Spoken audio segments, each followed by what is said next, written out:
tamumu ganteng ra duwe duit utawa tamumu elek tapi duwe duit?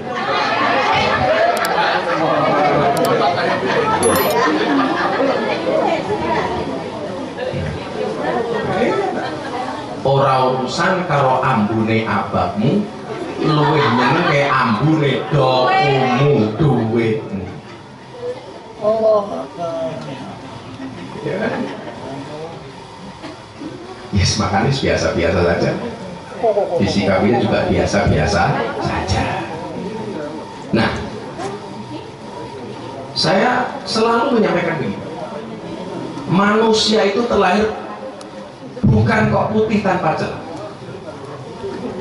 Memang awalnya yuladu ala fitrah, dia lahir dalam keadaan suci.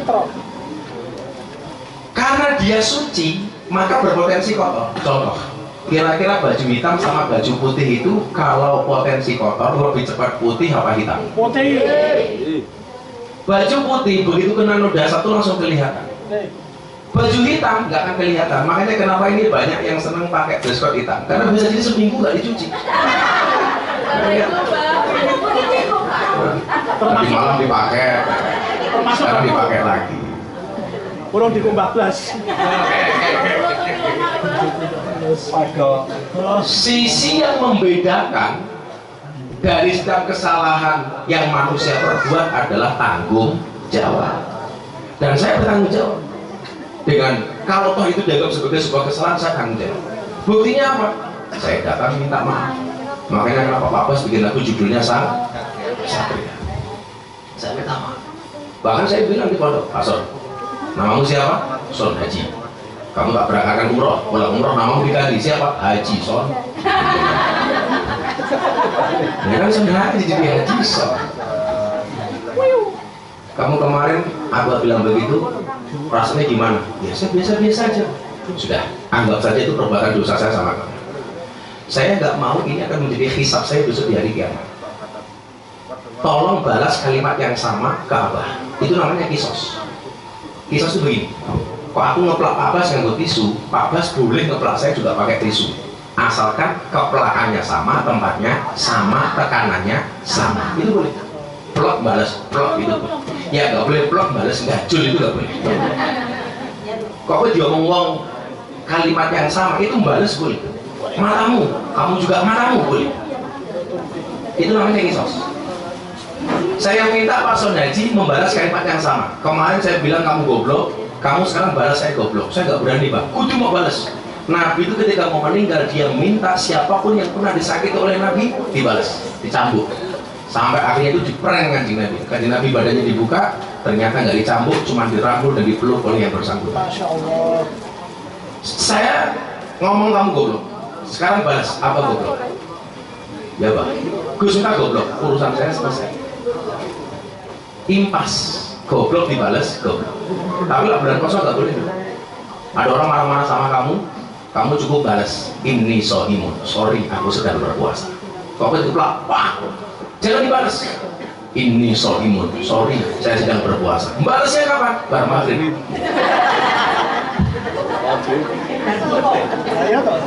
Gua sih, mari diajar menang.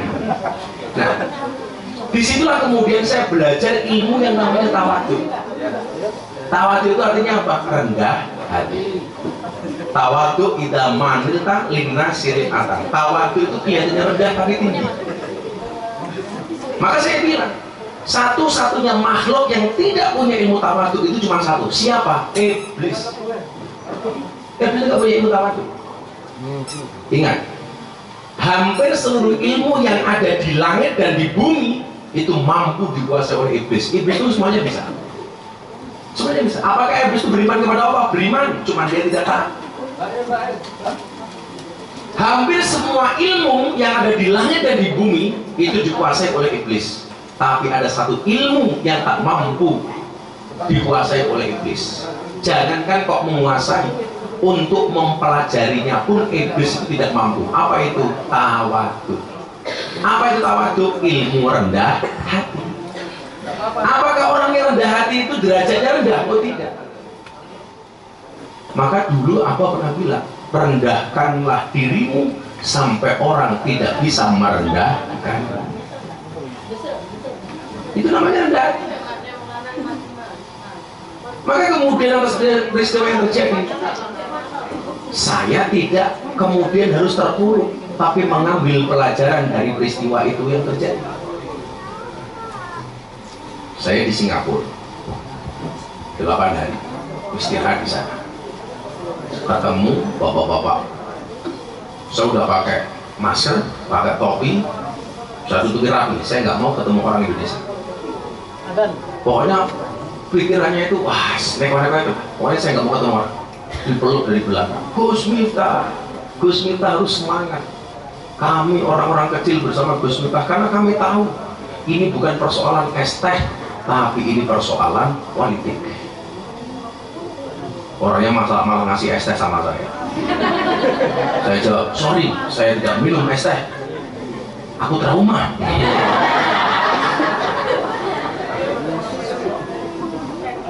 Di sebagai pembukaan bahwa kul la yusibana illa ma kataballahu lana huwa maulana wa 'alallahi falyatawakkalul mu'minun. Tidak ada satu musibah pun yang terjadi kecuali atas izin Allah. Pertemuan ini atas izin Allah, perpisahan itu juga atas izin Allah. Apakah kemudian tamu yang datang ke Sarkem itu tidak atas izin Allah? Jelas, kalau nggak diizini Allah, mereka juga nggak akan datang. Allah mampu nggak kira-kira malam ini Sarkem tak buat satu pun tidak ada tamu? Kira-kira mungkin nggak? Mungkin nggak. Tapi juga bisa nggak Allah mengatakan malam ini Sarkem tak gawe tamu sing oke, sholat, check in, check out, check in.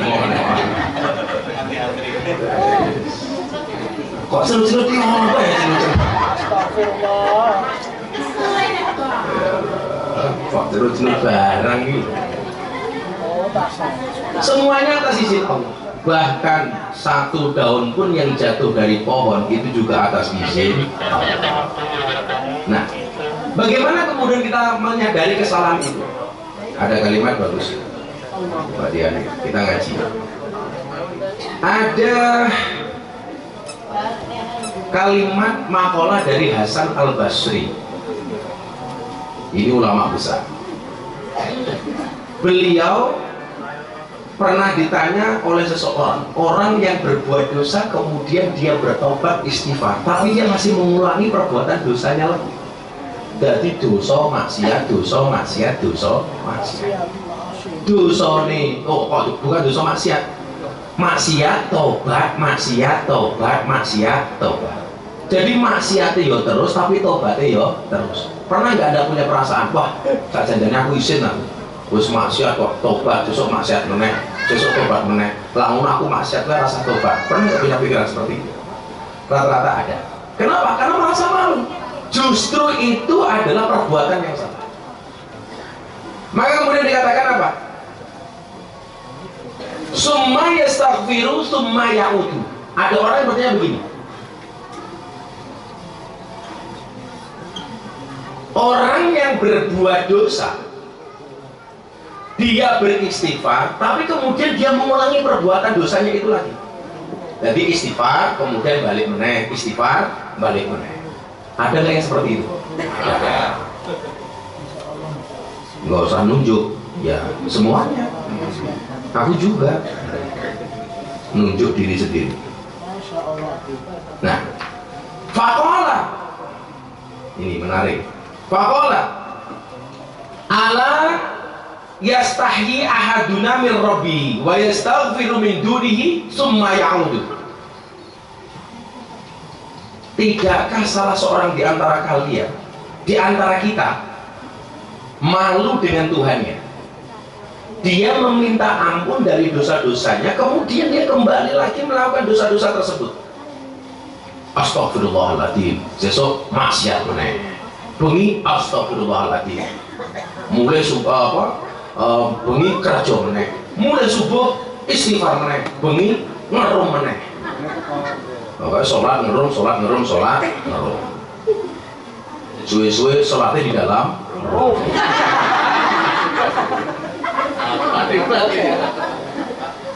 Ana nduk ning room karaoke tamumu salat ngono apa ora? Kuwi ana apik lho. Mamane baru ngerom. Mbak Elsi, apa? Saya belum bisa. Silakan lanjutnya karaoke-nya. Saya sholat bisa dulu ya.